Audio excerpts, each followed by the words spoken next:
મિત્રો ચૈતર વસાવા હાલમાં જેલમાં છે એ બધાને જ ખબર છે. ચૈતર વસાવા હંમેશા આદિવાસી સમાજના લડત માટે લડતા આવ્યા છે. જ્યાં પણ અન્યાય થયા હતા ચૈતર વસાવા હંમેશા હાજર થઈ જતા હતા. પણ આજે ચૈતર વસાવાને ખોટી રીતે જેલમાં ફસાવીને જેલમાં પૂરવામાં આવ્યા છે. ચૈતર વસાવાને જલ્દીથી ન્યાય મળે એવી આપણે ભગવાનને પ્રાર્થના કરીએ છીએ. તો ચાલો આ વિડીયો બી જોઈ લો. ચૈતર વસાવા હંમેશા આદિવાસી સમાજ માટે લડતા આવ્યા છે. તો આ ચૈતર વસાવા વિડીયોમાં શું કહી રહ્યા છે ચાલો આ જોઈએ. હા, ડિસિઝન 1 મહિના પછી આપવાનું હતું. હે તારી મનસા શું છે? મનસા શું છે? આનું નિરાકરણ કરવા આવ્યો છે ને અમે હું અહીંયા બેઠા છીએ. અમે શું કરીએ છીએ ભાઈ? હજુ 1 મહિના પછી તું ડિસિઝન આપવાનો. તારી ચાલાકી બધી બંધ કર.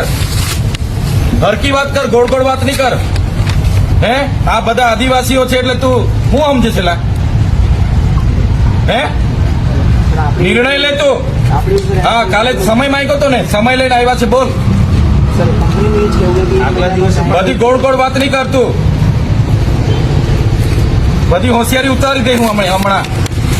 એવું સમજતો નહીં. હા, ડ્રાઈવરો બહારથી લાવીને, અમદાવાદથી ડ્રાઈવર લાવીને અહીંયા ચડાવે એટલે સમજે હું તું.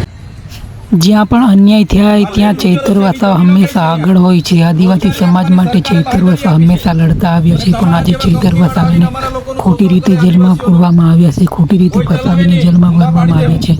આદિવાસી સમાજ માટે લડનારા મસીહાને આજે જેલમાં પૂરવામાં આવ્યા છે. તો તમે શું માનો છો? ચૈતર વસાવાને ફસાવવામાં આવે છે કે શું? તે કોમેન્ટમાં જરૂરથી જણાવજો. ચૈતર વસાવાને 7 વર્ષની જેલની સજા થઈ એનું કારણ એ છે કે આદિવાસી સમાજ માટે એણે અવાજ ઉઠાવ્યો. આદિવાસી સમાજ માટે એણે લડત લડી. બસ આ જ ગુનો છે ચૈતર વસાવાનો.